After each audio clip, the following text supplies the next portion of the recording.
chase, agree, or fade, disagree with the following questions. Here we go. Reid T. Fowler, you're a great guy. Chase or fade that Christian McCaffrey goes over his average from the last 2 games. 25 DK fantasy points tomorrow night. I just like how Pierce says he just snickered at that, like it's not true, and he's absolutely right. Yeah, I'm gonna chase this. This is Christian McCaffrey against a Houston defense that's like they're not terrible, but they're not good, right? So they're not great. But CMC's he's totaled 59 touches in his first 2 games. That is usage that we thought maybe he'd try to ease back into it. No, the Carolina Panthers want to get this guy going quickly. They gave up a receiving touchdown, Houston did, to Detrich Felton in Cleveland. Who do you think that is compared to Christian McCaffrey, Pierce? Not like the delta is pretty far between Felton and McCaffrey. No offense to Felton, but McCaffrey's the best. I'm going to say he goes over this. I'm going to chase it. All right, what do you think here, Pierce? Chasing or fading? Reid's correct to hesitate to call us a terrible defense this early in the season, but I'm not going to hesitate. They've allowed the 8th most points to running backs, 9th most points to receiving running backs. Houston had a pretty porous rush defense last season. This should be an easy spot for McCaffrey to go over this number. 85 yards is over-under on rushing, 45 receiving, 5.5 receptions. I mean, you add all that up, along with the high odds that he'll get a touchdown.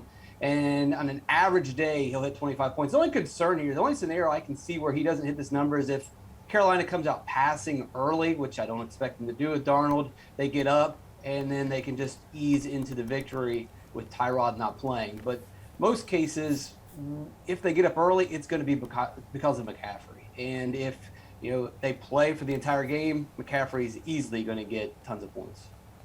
All right, let's move on. Are you chasing Kyler Murray to be a top play again this week?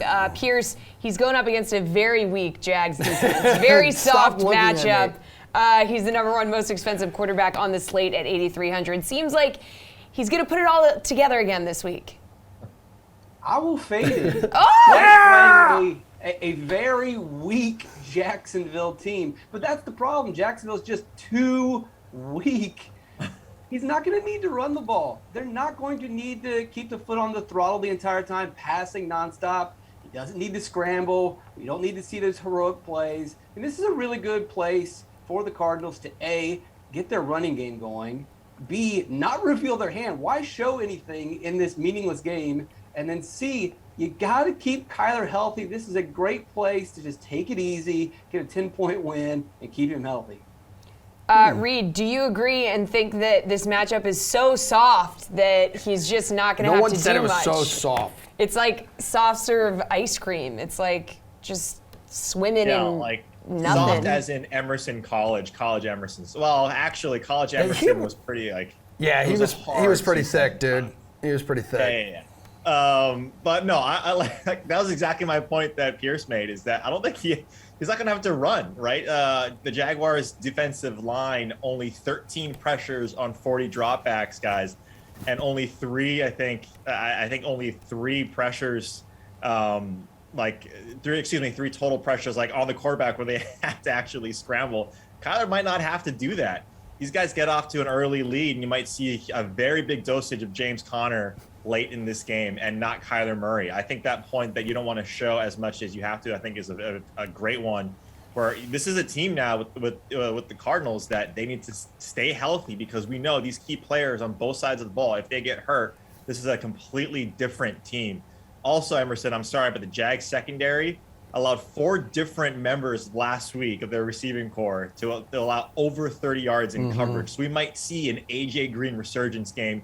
We might see D-Hop. I know all the love is on Rondale Moore, but we might see DeAndre Hopkins go for like 150 receiving yards this week.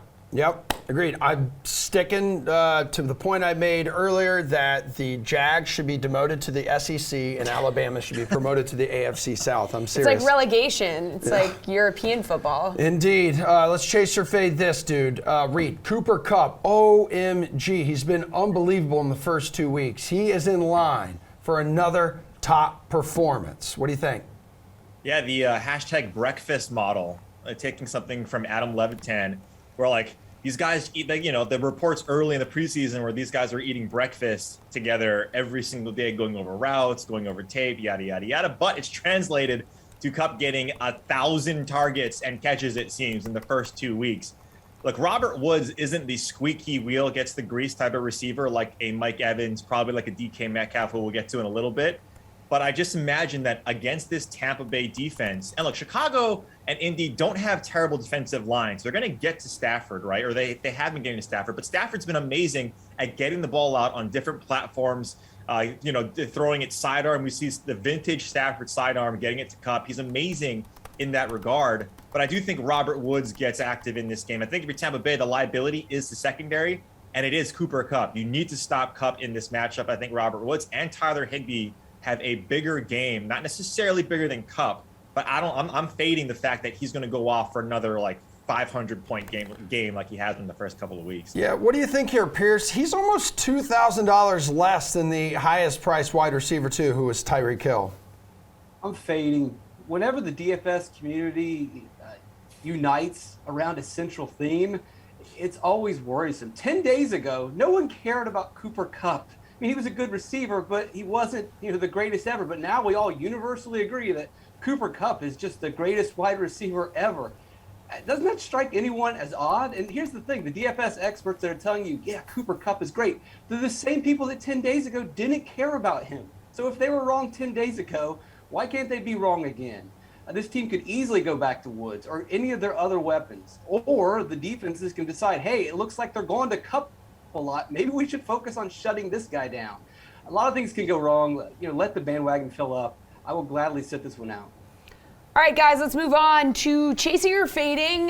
Tyler Lockett will have another 100-yard receiving game. His connection with Russ has been very legit. So far, Lockett and DK Metcalf are tied for the team lead with 16 targets through 2 games. So do we think that's going to continue, Pierce?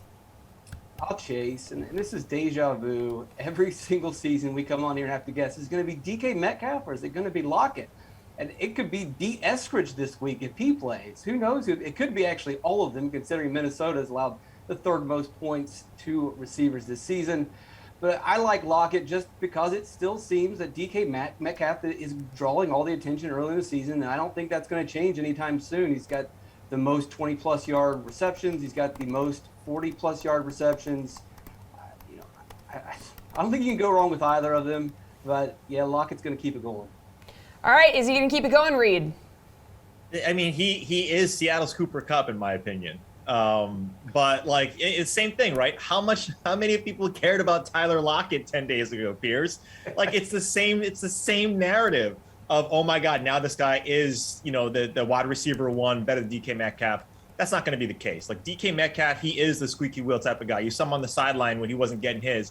Even though he had 11 targets, I would argue 4 or 5 of those, or 4 of those, weren't even catchable from Russ Wilson. So truly, if he's catching 6 of 7 targets and he sees Jeff Swain, whoever that guy is, and he's been actually a decent receiver for Seattle, get a 60-yard touchdown and DK doesn't have his, you better believe that this guy against Minnesota is going to go over 100 yards. We do this every single year for the last 2 years. How many times has Tyler Lockett put up a 40 or 50-point DraftKings points day with 130 receiving yards, and then the following week, it's 3 for 30? It happens every single time. I'm fading this. This is a fool's errand. I get the Tyler Lockett is great. He's doing the under the 2 deep safety thing where he's getting single coverage and he's beating his cornerback. But that's not going to happen for long. I'm going to fade it.